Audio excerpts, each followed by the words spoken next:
7 years ago, my friends and I went on our first cycling tour in Taiwan.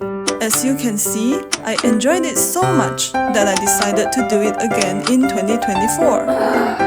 So here I am on a month-long adventure with no fixed route and no fixed plan. I burst my budget by staying in a hotel last night, but it sure felt nice to sleep on a proper bed after 3 days in a tent. Also, look at that buffet-style breakfast. It's just what I need for my stamina to ride uphill later on.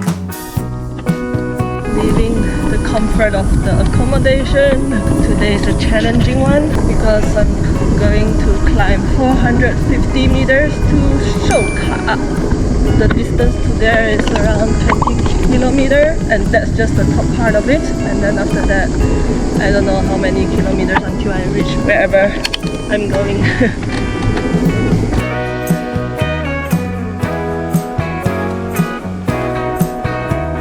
The tribal village of Makaran is also known as Xuhai in Mandarin. The earliest inhabitants here were the Puyuma people who migrated from the east. Later, the Amis, Taiwan, Minnan, and Hakka groups gradually settled here. Okay. This is such a narrow two-way road.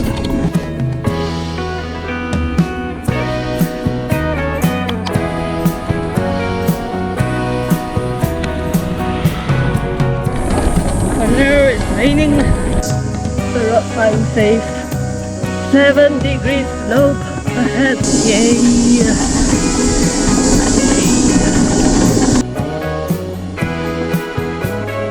Monkeys. Okay, I'm not gonna look them in the eyes.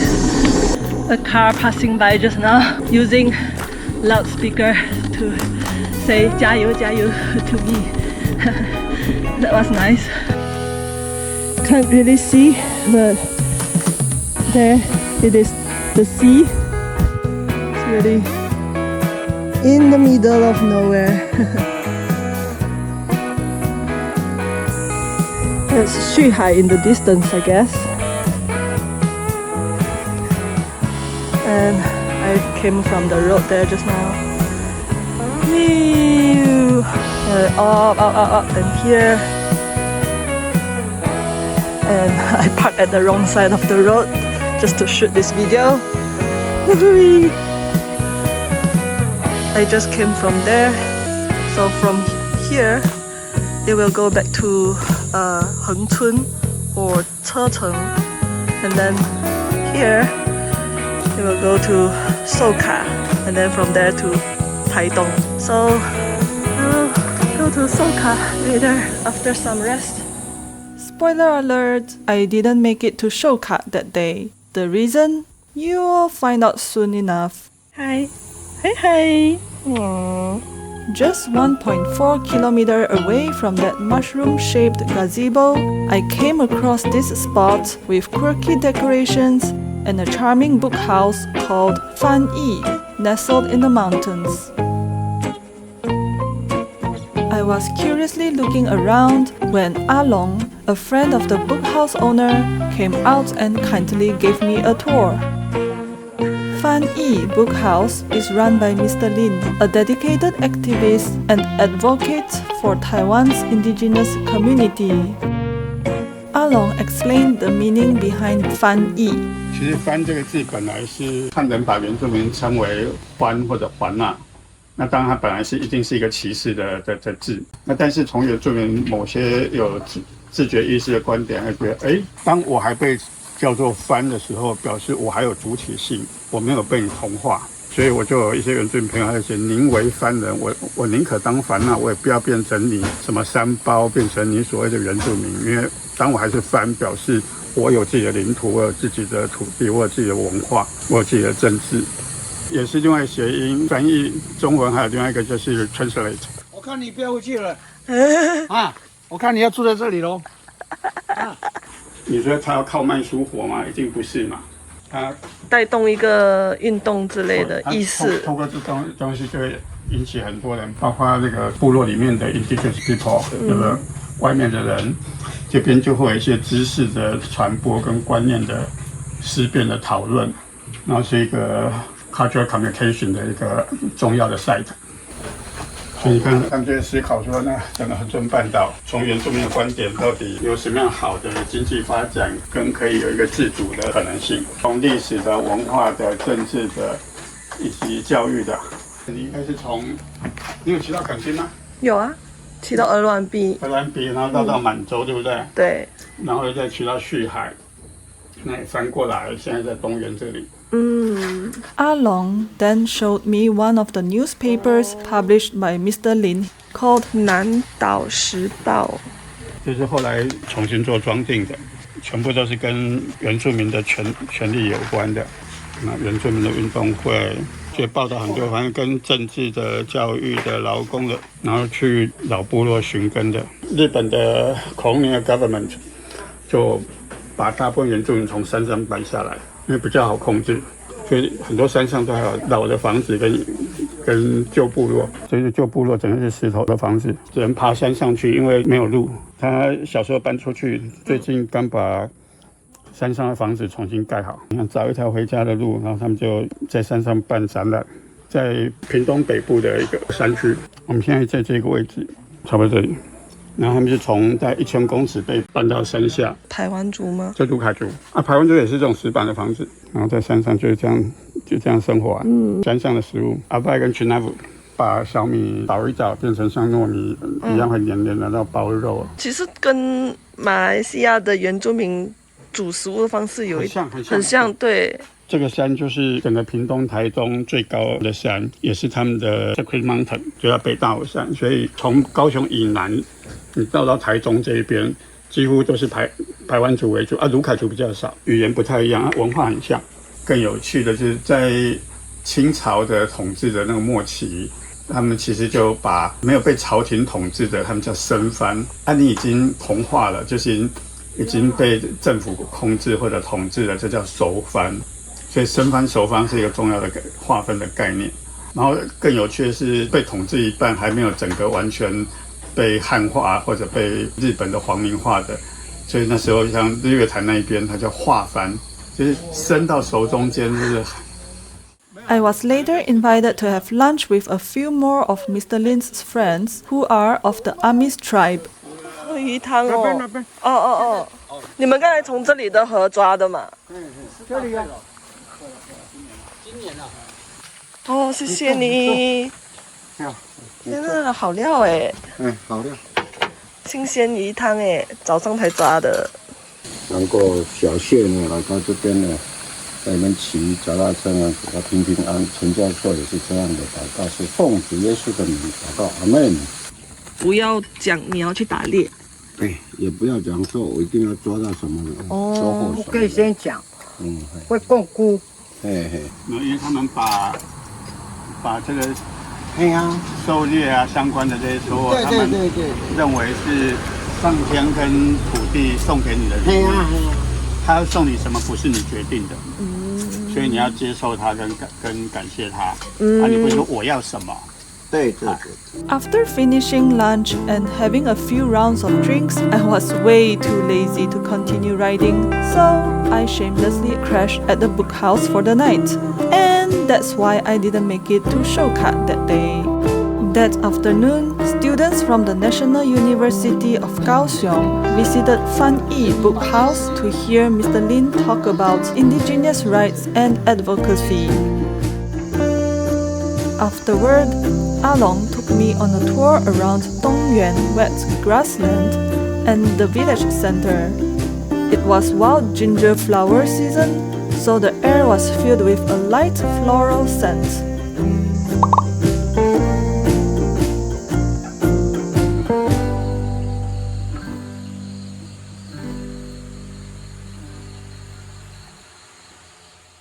Before I left, Mr. Lin kindly gave me a Mandarin version of The Little Prince as a farewell gift.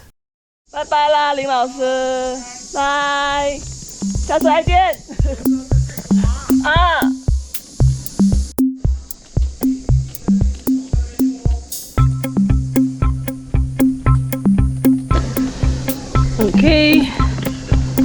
I'm finally really going up to Shouka this time. Wish me luck! I bought these long pants yesterday in the village center because I was being an idiot and just bought short pants. I thought, oh, I wanna get tanned and I wanna get tanned evenly, so I'll just wear short pants.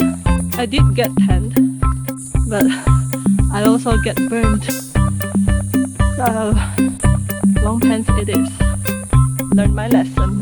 But I will still wear short pants from time to time.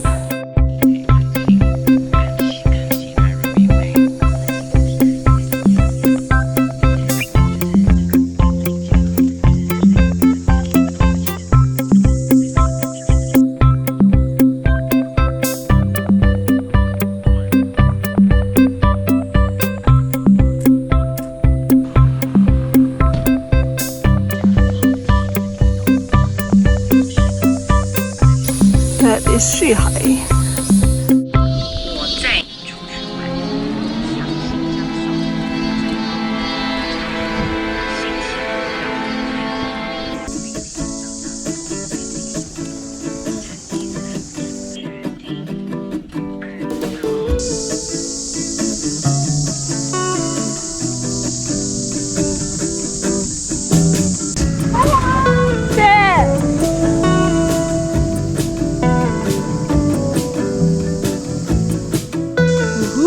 I made it to Shouka, the highest point of the Taitung Highway at 460 meters.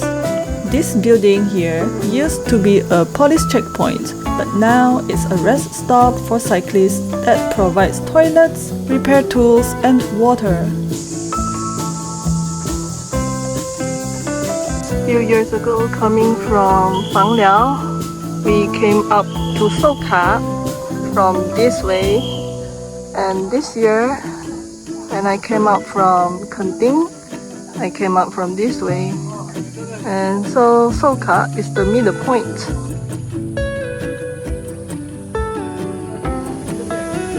From here on, it will be downhill all the way to Darren. Coming up from Xuhai, there are two parts. From Xuhai all the way up to Dongyuan village. It's actually much more harder because the hill is much more steeper to climb. But from Dongyuan village to Shouka, it's much more gradual. It's not as steep as the first part, so it's easier relatively to come up.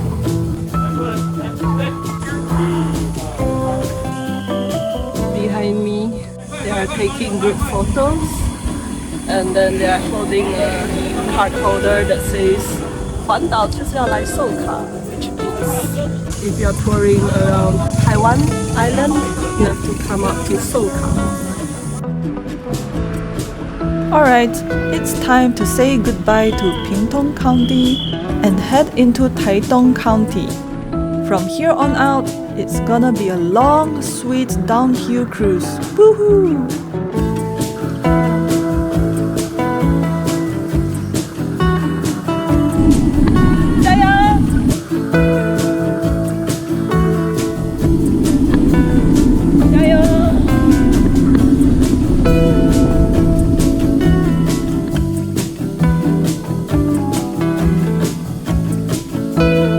From 460 meters to 370 meters now.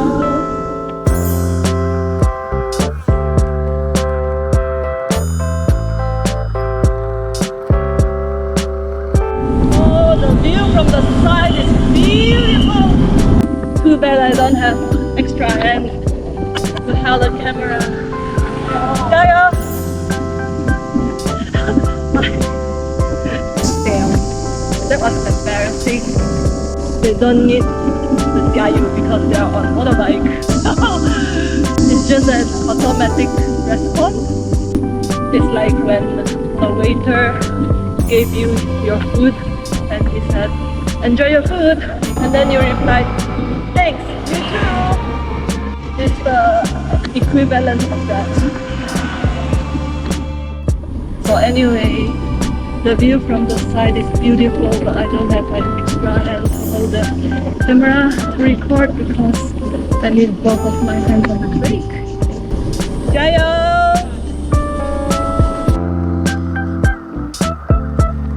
330 meter now.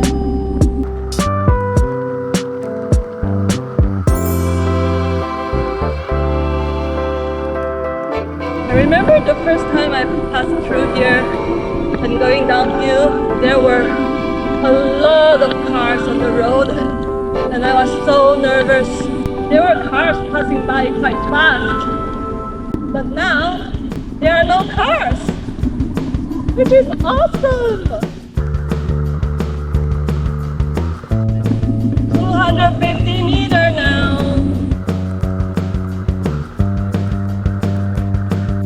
I'm so hungry. 200 meters above sea level.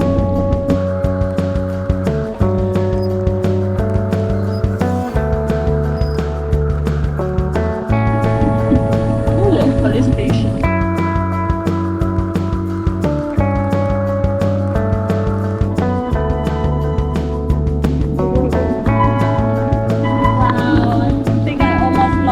A little bit just now. That was dangerous. As soon as I reached the lower altitude, the temperature change was instantly noticeable. Oh, it's super hot.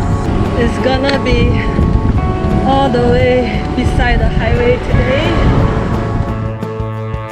After a long lunch break in Daren, I got back on my bike and kept riding, not really knowing where I would end up. With no fixed destination most of the time, every day felt like a game of let's see where I sleep tonight.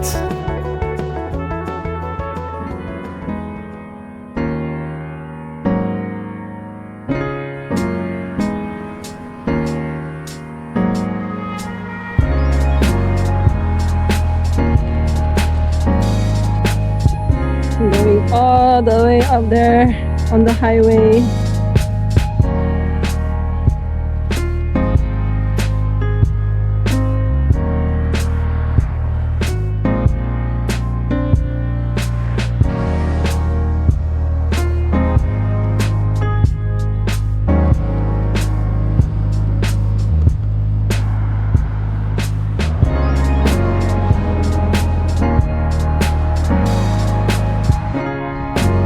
Stretch of road looks flat, but it's actually a slope. You wouldn't know it if you're in the car. You can only feel it when you're on a bicycle.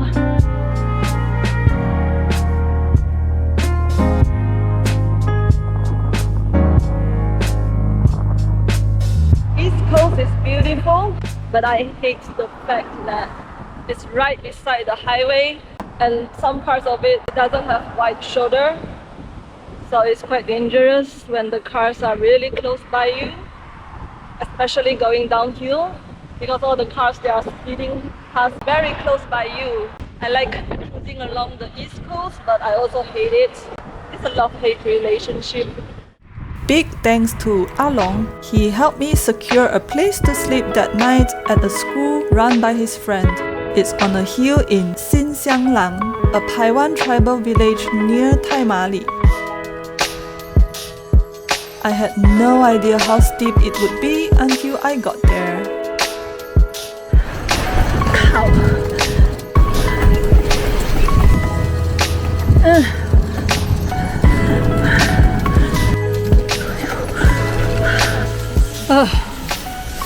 Okay, in the end, I decide to just push my bike up because this slope is too steep. I saw on the map the steepest is 16 degrees. No way I can go up with my bike with a heavy load at the back. This shit. This looks like a nice place to, but it's not my friend's place. It was, but I didn't know. Why is it so high up in the mountain? I guess beggars can't be choosers. Fuck. Even pushing the bike is exhausting. Can't even speak properly now. It is that high. And no, I haven't reached the place where I'm going to stay tonight yet. So steep. Should I continue to go up or should I go down? Because tomorrow going down it will be hard as well. It's too steep. I don't think my brake can take it, but I'm kind of almost there. Such a dilemma. No free things in life comes easy, huh? It is what it is. It is that steep. It felt like pushing an elephant uphill in a cart, but the cart and gravity conspired to roll it back down. Yeah. Oof, I was ready to fling my bike and everything on it downhill in frustration at that point. But the thought of finally lying down at my overnight spot kept me going. After what felt like a century, I finally arrived at what I thought was the place. But to my dismay, it was not. Now I had to go downhill again, which I dreaded because I was worried my brakes wouldn't handle the steep slope. Luckily, they were fine. 那么辛苦走上来，这个还是要下去的。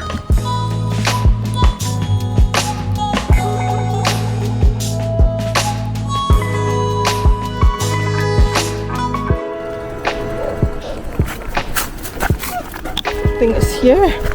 Back to where I say seems like a nice place to pitch a tent. Seems like it's here. I hope. Welp, I just spent all my energy climbing the last half of the hill for nothing. But hey, at least I can rest now. Cool, there's a big fireplace. Another room here. Places for you to sleep outside or camping. Kitchen there. Shower room and toilet here. Cool place. This is an outdoor school run by Along's friends, where kids and teenagers learn about hunting and bushcraft skills.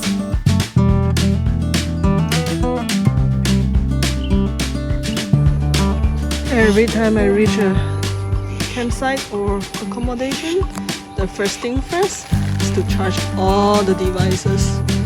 Ugh.